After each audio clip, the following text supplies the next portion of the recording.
What are the brands like in China? There's about 500 brands. What the? Welcome to Mosaic of China, a podcast about people who are making their mark in China. I'm your host, Oscar Fuchs. In today's show, I'm talking with Ajay Jain, who is a senior car designer. This is a very special episode to me because I grew up in a household of car fanatics. My older brother Daniel could reel off all the statistics about every car model you could think of, and my father always kept a stack of the latest car magazines in the corner of what he called his library, and what everyone else in the household called the downstairs toilet. I had absolutely no interest in cars, and while I think I always quite enjoyed the scorn that this elicited, I couldn't help but also feel like I was missing out on something.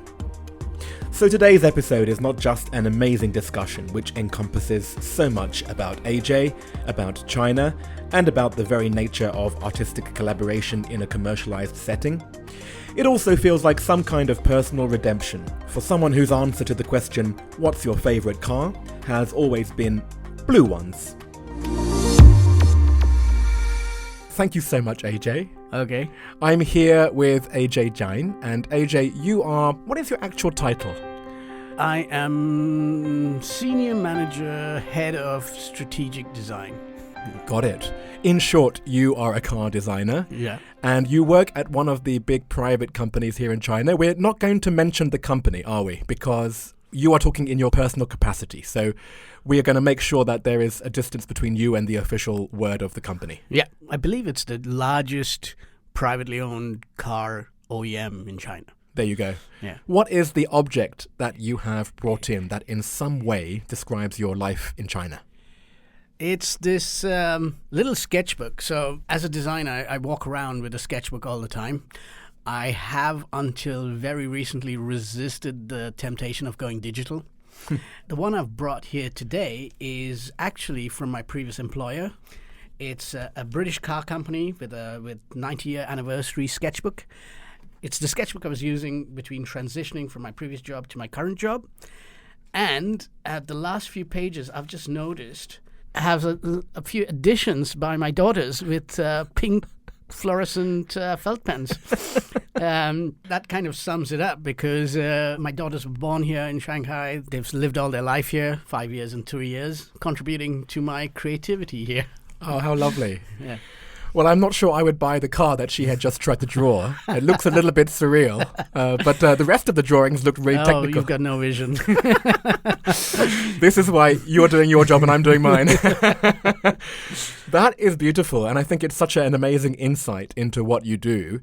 I mean, as a car designer, is it basically mainly sketching, is it? Yeah. I mean, it's creation. It's coming up with ideas. It's a lot of drawing. Drawing is the language of car design, especially when you work in different countries with different languages, different disciplines. You're talking to engineers, you're talking to marketing people. There's only one quick way of expressing ideas, and I think this works for most any creative field. This is where I'm jealous because I'm a terrible drawer. I can't sketch to save my life. No way. It's like anything. Of course, there are many people who are born with the talent. And there are others who hone the talent, and it's like anything with practice. You just get better and better at it. It's a fluency that comes from practicing. Right. And which one are you?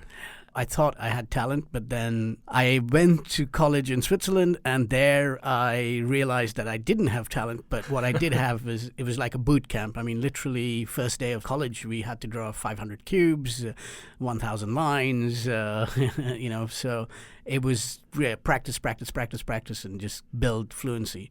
And that was in Switzerland. So yeah. What was that school then? It's called the Art Center College of Design. Its original campus is in Pasadena in California. And in the 80s, I think they decided that they wanted to create a global footprint of design colleges. So they created this college in Switzerland. It is now the private residence, I believe, of Shania Twain. Oh, you're kidding. Yeah.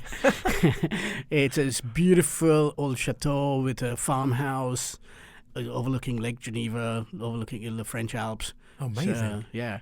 Well, there's a connection I did not think would come up in this conversation. Yeah. And so for you, like that was your first foray into the specialization of car design, or had you had any experience before? Yeah, I was 17. I know. I just come straight out of school. So I just knew this is what I wanted to do. You knew since when? 3 years old. Oh, right. You're one of those guys. Yeah. I've been drawing cars ever since I can remember and playing with cars, and I think most fascinating man-made object there is. This is where? So where were you growing up? I was growing up in India, teenage years in Chennai and early years in Mumbai. Okay. Maybe this is a good chance to actually work out how the hell you got to China, because I'm thinking about your object, and you said that you were transitioning at that point between a British company before you came to Shanghai. So what is the whole timeline then? At 17, I left India to go study in Switzerland. I had an internship 1994 at Opel in Germany, after which I went back to college, finished my college, graduated in 95. I moved to work in Cologne in Germany. I was there until 97. Hang on, was this still Opel? No, this was at Ford. Big American influence in the company and my colleagues. And this was your first proper job then, This right? was my first proper job, yeah. Right, and that was already in car design? Yeah, that was as a car designer. Yeah, I was working on the rear view mirrors of the Ford Focus and odds and ends and door handles. That was one fine rear view mirror. Wow. AJ, great job. But presumably, because it was your first job, you already felt like, wow, I've made it. Like, even though it's just this small mirror, I shouldn't complain, or... There was a moment when I was complaining, and a 55-year-old engineer came up to me and told me how lucky I was, because he thought he was going to be designing, and by the time he finished his engineering college, got his job and went into an engineering department, he realized it's not the same thing. So that made me realize it's quite a fortunate position to be in. Yeah, so even within the company, you had an exalted role. Yeah, usually in a technical center, an engineering center, there can be over 10,000 engineers and, just a handful, 50, 60 designers. They don't have the same education or the same expertise as the other engineers. And then I like to say we've got this superpower where we can actually visualize the future product. Everybody else can look at it in numbers and spreadsheets and projections and charts. Engineers can look at it a little bit at a time. We're the only ones who paint the full picture, because from the first sketch to when it gets into production on the road takes about 5 years. Oh, wow. Yeah. And that means what I'm drawing now, I've got to think is got to be trend-setting or leading in 5 years' time. And then it has to sell for another 10 years. So that means it has to be current for the next 15 years. Yeah. So, you do have to have a certain amount of futuring. By contrast, fashion design is just thinking about the next season. So I think it's somewhere between fashion and architecture, because an architect better get that building right for the next 50 to 100 years. Yeah. Car design somewhere in between. Well, we only made it as far as Ford, so what happened next? Yeah, I moved to Daewoo in the UK, and I lived in Brighton and Hove, which was a different experience. How long were you in the UK for? I was there for 4.5 years. The Asian financial crisis happened. Daewoo went bankrupt. So I found this great opportunity for working at a very iconic brand in Sweden called Saab. Oh, Saab, yeah. Yeah. And that was where in Sweden? I was working in Gothenburg. Seems to be a pattern. Saab went bankrupt. And this is all your fault, AJ. Yeah, in fact, even the college I went to closed down. Yeah, wait. So this was the third time. So I moved to a place that I used to apply to almost every time I was in a crisis and looking for a job. A dream car design studio, I'd say, which is Renault in France. Renault, okay. It's close to Versailles, so south of Paris. Nice. I was at Renault for 6 years, 2 years in France. Then they sent me to India for 2 years to set up a design studio in India at Renault. And then I came back, and going there was fantastic. Okay, well, there are so many questions I could ask, but I guess I'll save that until we do Mosaic of France. Let's go to the next step. Was that China then? Yeah. China is where the car industry is booming. It's where all the jobs are right now. It's where there's so much happening here. And I had a friend who was coming to Shanghai, and I knew that the only car design jobs were in Shanghai. I applied to my previous employers, ex-colleagues of mine. They were at what used to be MG Rover, and it was perfect job for me to come here. That was 9 years ago. Most of the time I work in a very China-dominated environment. In my last job, there was just a couple of us, and then for a while it was only me as a foreigner in a department of about 200 people.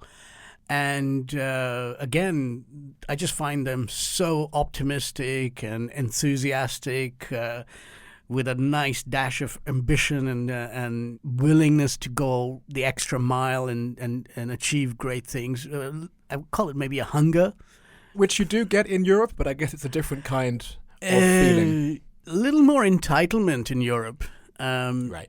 You know, everybody points out the young emperors when they talk about young Chinese kids, but there's also the side of them really wanting to prove to their parents that they are good at doing what they're doing and you know, shake off their mollycoddled little emperor image. Whereas I think most of the European young guys would not really listen to an old guy in the studio. It would be more of a competitive way that try to show their superiority and the ambition. Younger Chinese designers, they want to learn first. They want to assimilate the knowledge. When they think they've learned enough, they start becoming entitled or challenging or competitive. But then they've earned it, right? They've earned it, for sure. And it's what the Chinese car industry is doing right now, where they've realized that we've learned how to make cars. We've leapfrogged in terms of technology. We've gone into electric cars, and we're probably better than anyone else before. And we've done it faster than anyone else, way faster than the Koreans before them and the Japanese before them. So you see this confidence that's just building in just the same way. You see it on the country scale, and I see it on the personal scale. Yeah.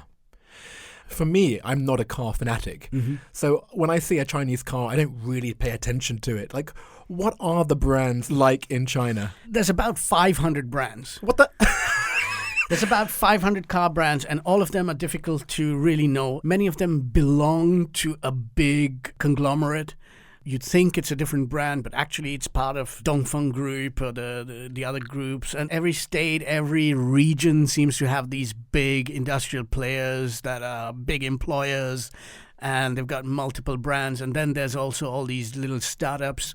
I don't know this for a fact, but I can imagine that somebody up top says, oh, look, we manufacture way too many cars, but we can't shut those factories down because a lot of people are dependent on those jobs, and that's what we use to bring people out of poverty into the middle classes. And now we got to do something else with those factories. And somebody says, yeah, we're going to make delivery drones or Mars exploratory vehicles or whatever. And the fact that they've got their eyeballs in the future is just going to propel this country further and further. Yeah. Well, let's pivot back to you, because I'm sure there are people out there who understand cars more than I do, and they're shouting, ask them about the car design. So here's what I'm going to ask you first of all. So now you're in this current setup. How many people are in your design studio? And why don't you talk me through all the different people who you work with?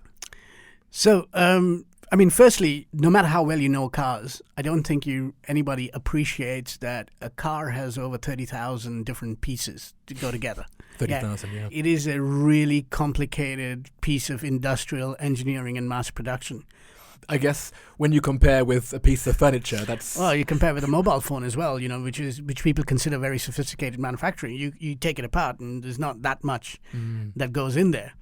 And there are a lot of regulations to keep you alive in a crash, to keep you safe, to keep you moving. You're moving at 100 kilometers an hour. And everything that you touch or feel or can see on the car has been designed by somebody. So While the dream of car design or the image of a car designer is somebody who's sitting and sketching this beautiful exterior, there's a lot of putting together little bits and pieces. And in a design studio, we've got designers who design the exterior, but then you'll have some who are specializing in lamps and other details. We split up into 6 different functions. There's people who do the branding. There's people who do all the communication, all the publicity, the logos, the way we project ourselves beyond the cars, including the motor shows, the dealerships. Typically, a design studio will have some influence on the dealership, the point of sale, the colors, even the costumes of the hostesses. Right. Which is also part of car design, I guess. Which is part of car design. Right. And then you've got what I do, people who do strategy, where we look at the plan for the next 10 years, look at synergies, look at different products, look at different differentiation points, try to create a vision for the future that can then be translated into all the other projects. Today, we've got people who are doing the software or the interaction, the screen, the human-machine interface, the HMI. And then there's what we call color, material, finish designers. So a car is the only product that's sold in a multitude of different colors, specifications, we call them trim levels. Each of them should look homogeneous. You take shoes, for example. You get a pair of Adidas trainers and there's maybe 3 or 4 color choices on one physical object. Apple did 5 different colors and it's like, wow, there's 5. Yeah. Whereas we probably got 10, 15 different permutations, combinations, and then all those colors and all those finishes need to work together. And then there's always special editions, sport editions. Then we've got cast modelers, physical clay sculptors, fabrication specialists who make things out of harder materials. So that level of craft in there. It's like a massive factory. I call it the creativity factory. Yeah. Then we've got to have an area to take the car outside, because when you look at the car inside, it's not in its right environment. So you've got to take it outside to look at it. In reality, in nature, and against other cars with natural light. I don't know. I would say it's like going to the zoo and looking at a tiger, or going to the Serengeti and seeing, the lions take a hunt or something. And of course, you're not working in isolation. You have to work with the marketing team. You have to work with the engineers, right? Like, you have to work out what looks good, but what is actually possible too, right? Yeah, unfortunately we do. What is a general interaction that you are likely to have with either department? The marketing department's a tricky one, because they know what's selling right now. They have a lot of data, and it gets more and more. They have a lot of intel. They know what's successful. They know what's hot. And very often that clouds their judgment of what could be successful in the next 5 years. So it's really difficult to try and explain to them that they need to look beyond today. We have a hunch, which is all we have, because we don't have their kind of data. We've seen a trend towards this. We've got to extrapolate that. So that's with marketing. How about then with the engineers, for example? Most of the engineers are very, very specialized, and organizationally they're also very siloed.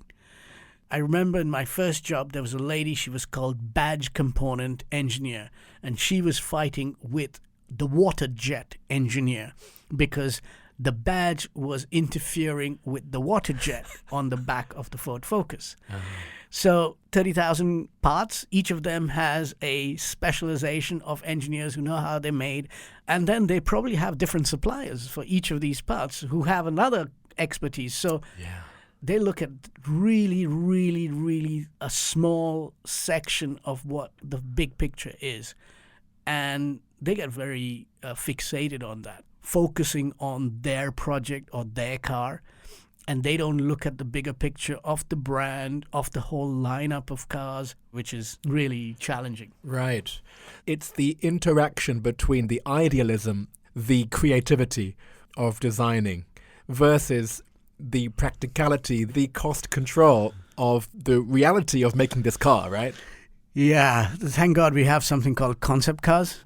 And that's when designers can show a vision of the future without the constraints and have a little bit of breathing room, as it were. But then you get people looking at it and saying, oh, why didn't you make that car? They just don't get it. Why didn't that company make exactly that? Because of the cost constraints, Because right? of the cost, because of the time, because of the technology.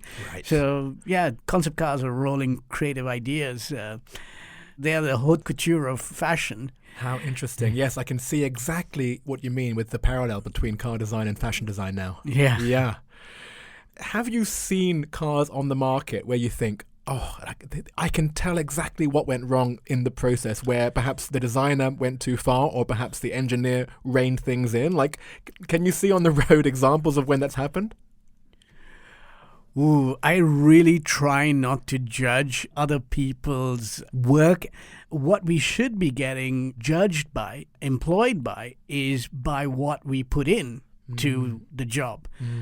And we are a little bit of a snobbish industry where a designer who's done a lot of concept cars without any engineering constraint seems to have a very high profile, whereas designers who've been slogging it out and are actually extremely competent and good at their job don't seem to have such a high profile. Yeah. It's such a big collaborative effort, right? Yeah.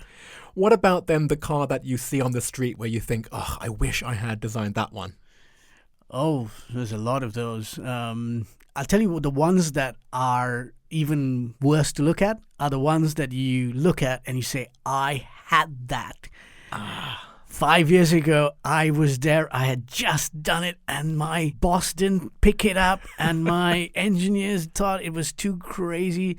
And there have been a few of those, and that's the one that you really look at with envy and a little bit of regret. Totally. Yeah.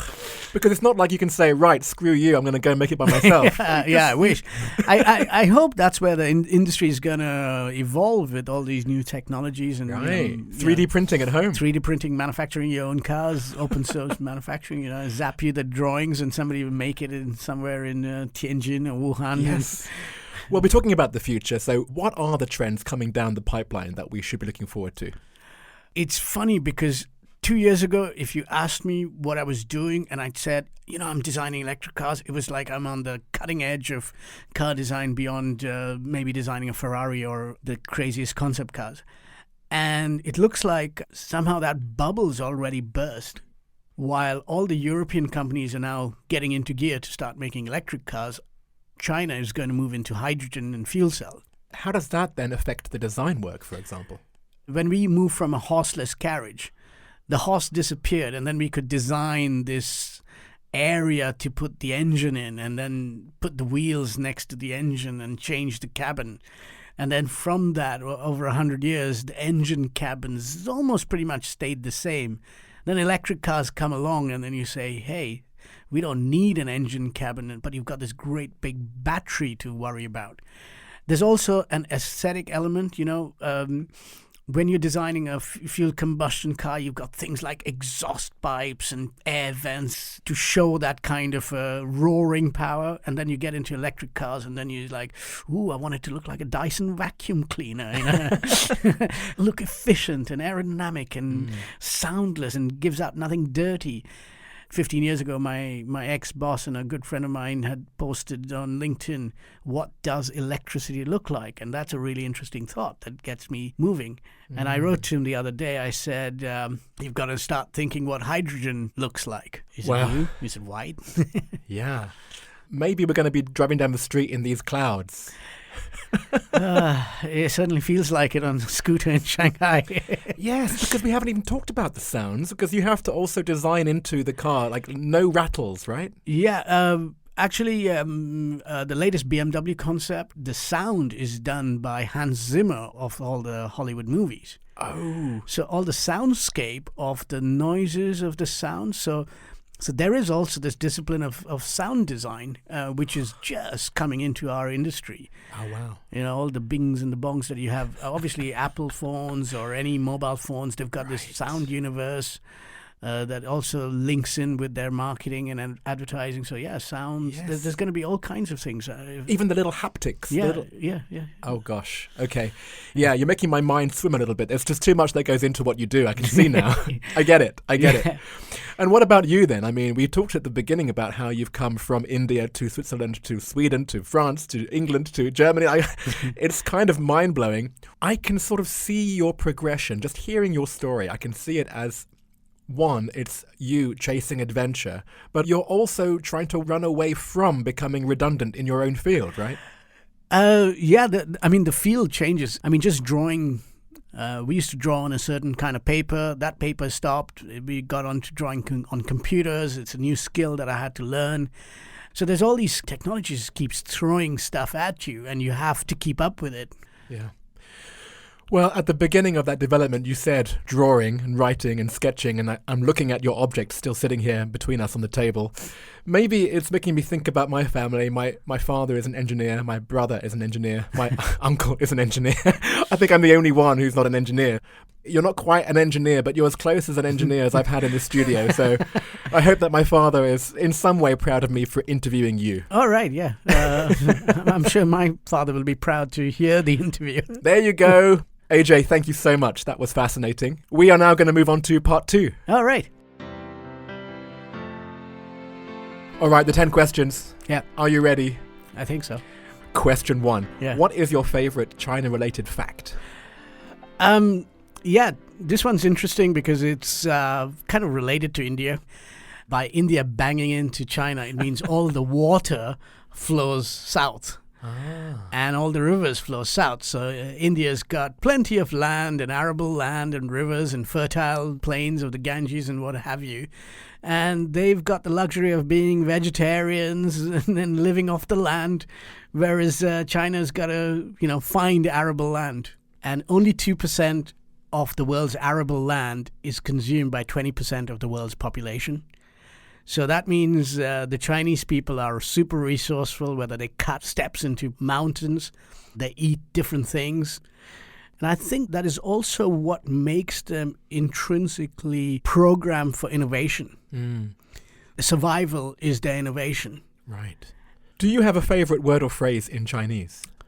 No, I don't. And if I did, I think my daughters would correct the pronunciation and the tones. Because they call me the Waigoren. So. Yes. Is there something you hear in the office on a regular basis? Yeah, a lot of my car designer friends are going to go crazy when they hear this. It's a word called dachi. Literally, every foreigner who comes here to design cars is told by his boss, I want dachi. And dachi is something like prestigious or grand or premium and this word drives all the car designers absolutely bonkers because a lot of the time the CEO of the company will say dachi. No, this is not dachi enough. You need to be dachi. And it's like, what is dachi? And it's this word that doesn't translate. It's a word that doesn't seem to have any specific meaning, but it's just something where basically your design is not good enough for China. It's not good enough for me, and you got to do better. It's not dachi enough. So. Your everyday bane of your life is something I've never even heard of. So that just shows that there are different lives being led here in China. Yeah. What is your favorite destination within China? Shanghai. I've traveled quite a bit in China. I've moved around all my life. I've lived in many different places. Shanghai gives me the impression that I'm living in a different city every day. Everything's just constantly dynamic. The city reinvents itself, as it were.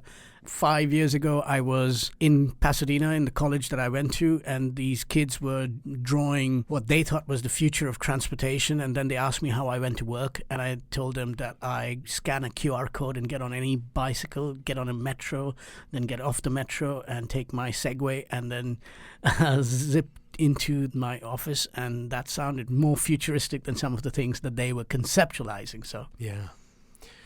If you left China, what would you miss the most and what would you miss the least?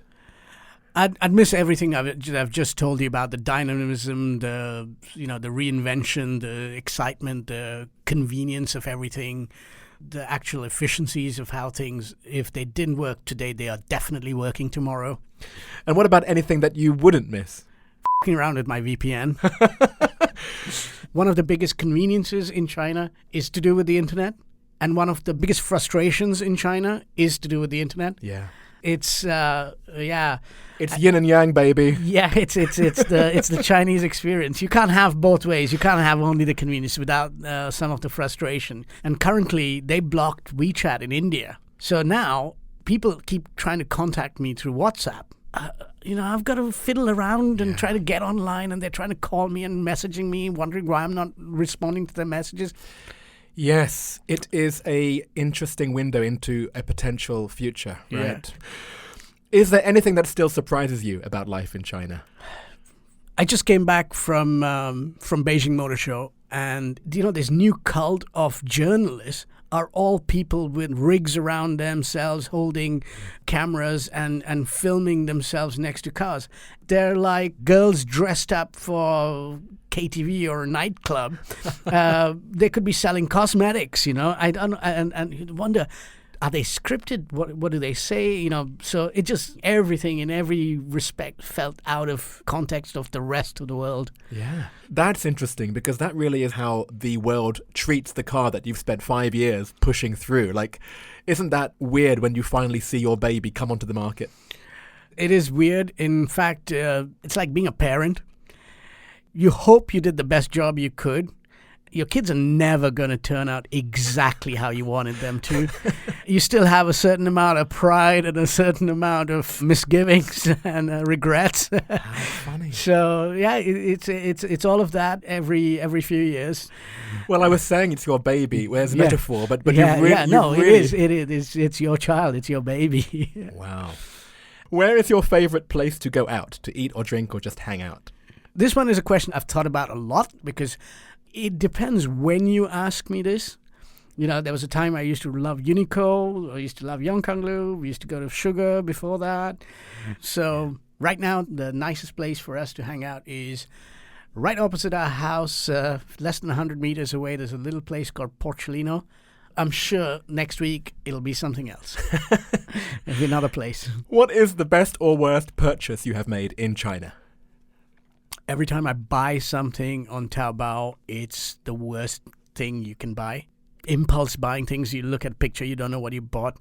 At one point of time, I decided I'm going to quit smoking, so I ended up buying mahogany e-pipes that looked like Sherlock Holmes. An actual pipe? Like actual mahogany pipes that look like pipes but were e-pipes. Oh, this is your midlife crisis. And they not a good thing. I did buy a projector, one of my first purchases from Taobao. And that was a good one. It's still in the box. I haven't opened it. I don't know. Dude!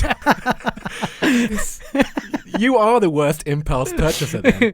There's an interval between this being recorded and it going out, so I'll check up on you and see if you've actually unwrapped it by now.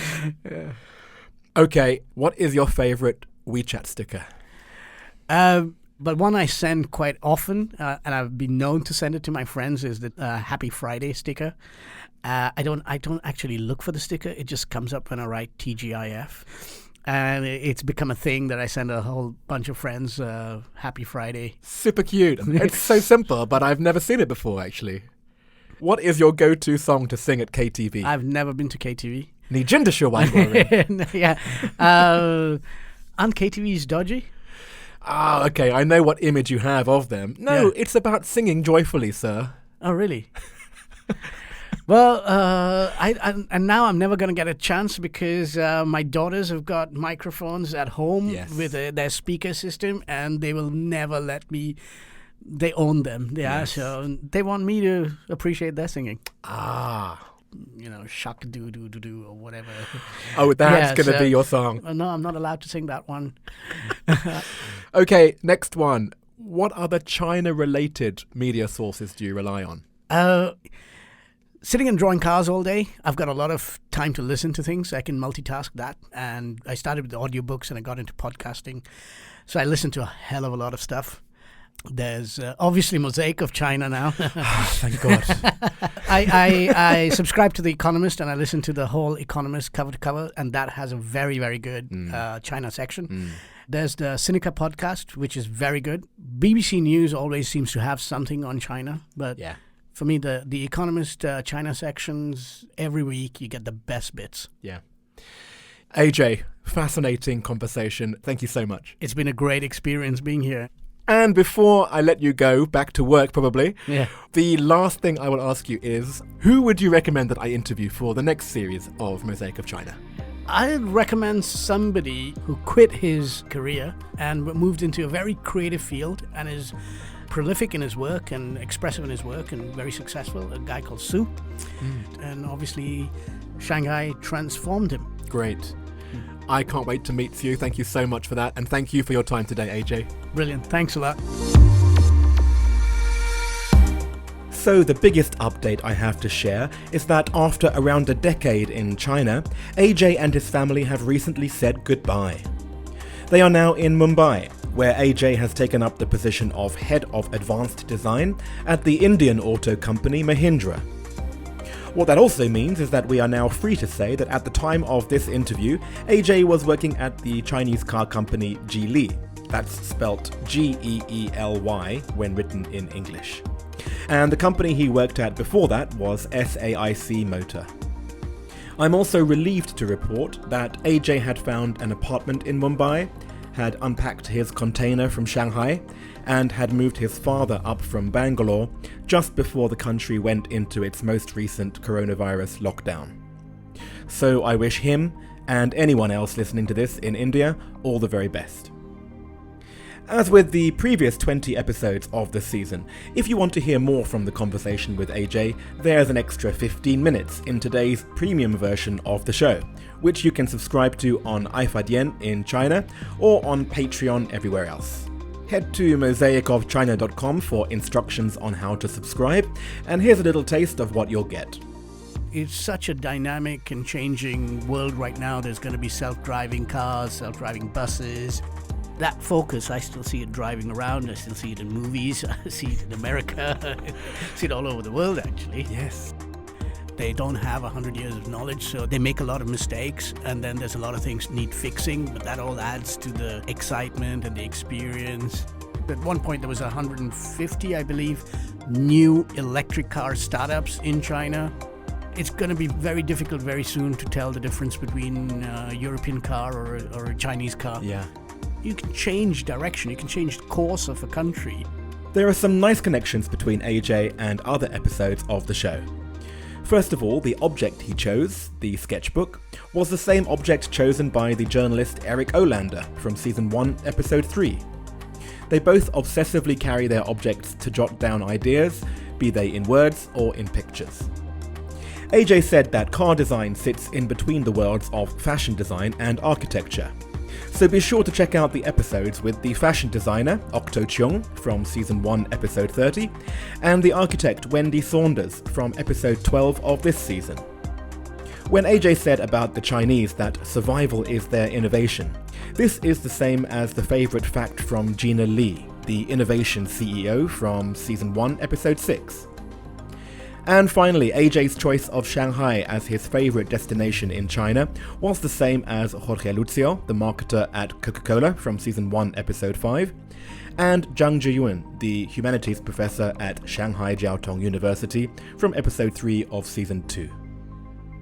Last but not least, don't forget to check out the images alongside today's show on social media. You can find us on Instagram and Facebook, or connect with me on my WeChat ID Mosaic of China, and I'll add you to a listeners group there.